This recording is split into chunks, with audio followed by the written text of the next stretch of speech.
Wow! This is the go-home show that we got for the Rumble. The Rumble's supposed to be like the second biggest show of the company every year, and yet it was hardly mentioned at all in the show, and we got a massive amount of nostalgic cameos instead that actually weren't all that enjoyable and that didn't really do anything.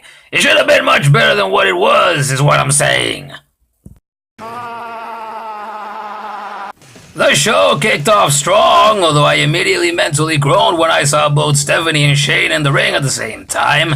When Shane first returned to the company, I thought it was pretty awesome, but he's become such a regular part of SmackDown that he's lost much of that aura that he initially had. Well, that's the way I see it, at least. And don't even get me started on his sister, because she's just the worst. But anyway, they kicked off the show together and it wasn't as bad as I rightly feared that it could have been. They thanked us, the fans, and everyone in the company that's made Raw what it's been for a quarter century, yada yada, all that sappy stuff. And then they introduced Mr. McMahon, who walked down to join them both, and they presented him with a wooden plaque to commemorate the event, which he shat all over. And it was also just weird that Stephanie felt it necessary to say that a GoFundMe thing is what made the plague possible. I guess that was supposed to be funny or something? I don't know, but it wasn't. But he shat all over the plaque, and then he shat all over the fans and said that he was the sole reason that the company has made it so far, and then the glass fucking shattered. And the biggest pop of the night was had as Steve motherfucking Austin made his way down to the ring. Then he got in Vince's face. Vince basically told him that he didn't want any problems, that he was old and frail now, but he threw Shane under the bus, so Steve stunned Shane. And then he stunned Vince, and then he stunned Shane a second time, all while catching his trademark Steve Weisers and pouring them all over himself and clashing them with both men. And it was just kick-ass, exactly the sort of thing you would have seen Austin do 20 years ago. It was the best part of the show, which is sad to think about because that says a lot about today's product, doesn't it? Austin himself wouldn't say it out in public that he knows that he got the biggest pop and that his moment was the best moment of the night because he has so much respect for today's performers, so we the fans will say it for him. The only way that the segment could have been better is if Austin had gotten a couple of lines in before stunning the fuck out of everybody. And then the show quality takes somewhat of a nosedive because they had an 8-women tag match. And from what I can recall, the match itself was okay, but I'll be damned if I don't beat this damned horse until it's just dust. I didn't care for it because, again, the women deserve so much better than this nonsense. But it was fun to see Asuka kick everyone's ass post-match and throw them over the top rope. Because the Rumble's on Sunday, remember? Just in case you've forgotten. And then backstage, Kurt Angle's office got a little crowded when Jonathan Coachman, Brother Love, the Boogeyman, who still looks the same, which is just crazy, and other people all joined in. It was cool to see at first, but once it got crowded, it just turned into a mediocre bit. At least we saw Boogie spit worms into the coach's hand. I miss that. I'd like to see it once in a while again. This next segment hurt me because it was Undertaker and it was Undertaker well below his best. He got a promo about all the people he's defeated over his long career and ended the whole thing by saying that he was finally putting their souls to rest. So nothing happened. No clues, hints, or teases of any kind that he was having another match or definite confirmation of the opposite, so I don't know what the fuck it is that we were supposed to take from that. If that's all they had for the dead man, they should have just not had him for the show at all. It was awful, and it pains me to have to say so. But then a second highlight of the show, because Miz actually went over on the Big Perro and won the Intercontinental title back from him, just like he said that he would after he returned a couple of weeks ago. The Miztourage obviously got involved on and off throughout the match, and the match itself was pretty awesome, but Miz got the victory by removing one of the middle turnbuckle pads while the referee was busy trying to keep the Miztourage in check at ringside, and Miz ended up ramming Reigns' face into the exposed turnbuckle and hit him with the Skull Crusher for the victory. The Miz with gold is always a winning combination, and I'm happy to have seen it happen. The crowd was pretty goddamn happy about it too, although now that we can think about it, this means that Roman might win the Rumble. And nobody wants to see that! And then we have another little highlight because we got the Peep Show. And how long had it been since we last saw that on WWE TV? Christian looked great, and it reminded me of how much I miss seeing the man on TV. He was awesome.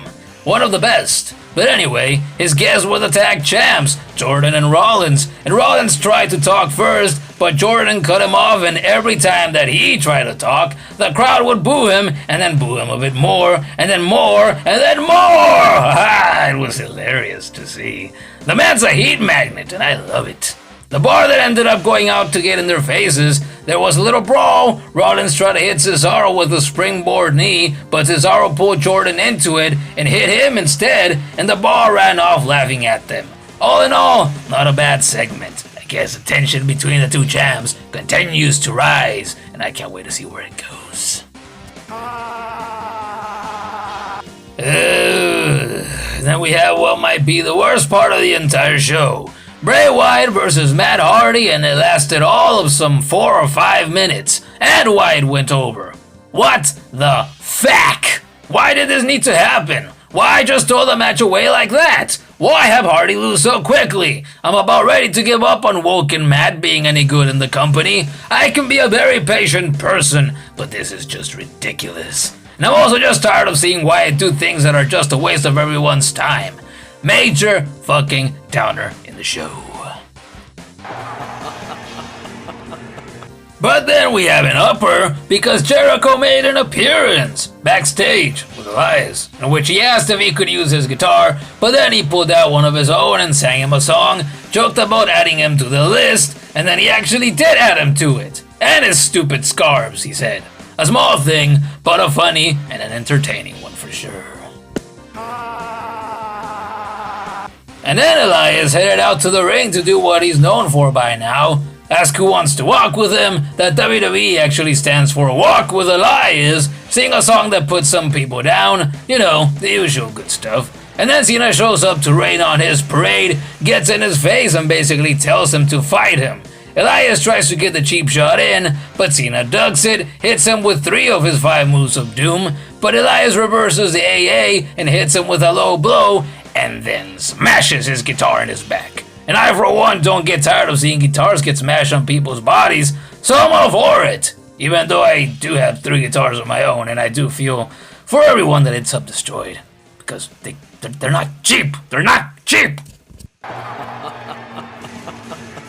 There were like 4 or 5 segments in which the APA and a bunch of other wrestlers all got together to play poker, but they were also some of the lamest parts of the show, so I didn't care to make an image for it. Instead, we'll just look at the last one, in which Titus Worldwide and Rhino and Slater had issues with their game or whatever the fuck it was, and it led to them all having a tag match that was meaningless, rushed, and ended in no contest because they all started brawling. So they all looked like retards for fighting over God knows what, and then the Dudleys came out together, and Titus, Apollo, and even Rhino threw Slater under the proverbial bus, and they hit him with a 3D through a table, because nostalgia and because Slater's always the one to take the bumps and on nostalgia-driven shows and do the jobs. A waste of time is what I'm saying. That's what it was. And then there was the whole segment with the X that I rightfully dreaded from the moment they started promoting it earlier in the show, because I still have the scars from the time they all got together in Raw 1000, and I already knew that I didn't want to see it. And lo and behold, it went exactly as expected, and it was just painful to see all the men get together and blow smoke up each other's asses for what felt like a goddamn eternity, and even the addition of the Balor Club didn't really do anything for me. And then on top of the whole nostalgic shit show, they had the Revival go out to try to ruin the party, and then there was what, a 2-minute fucking match in which they lost clean? And then all of DX and Hall hit them all with their finishers. And yeah, the whole thing just sucked. You know what? Forget what I said earlier. This was what was part of the whole show. But Bray vs. Hardy is right behind it, so very closely behind. Like a turd peeking out of an asshole. That close, in that proximity. And finally, to end it all, there was the stuff between Lesnar, Strowman, and Kane in the last 6 or so minutes of the show. So it felt rushed, and after having to sit through everything that came before it, I was more than ready to tap out and just flip my goddamn desk over. The match for the title on Sunday will undoubtedly be badass, but I didn't care about this bit of the show itself. And that was the 25th anniversary edition of Raw, and it was no better than the average episode of the show. I'll even go as far as to say that it was actually worse than the average episode. But now we can move on to this Saturday's TakeOver, which I had no idea was happening until Tuesday night, and then the Rumble. The TakeOver will no doubt be exciting stuff, and here's to hoping that the Rumble surprises us all and ends up being better than Raw told us it would be.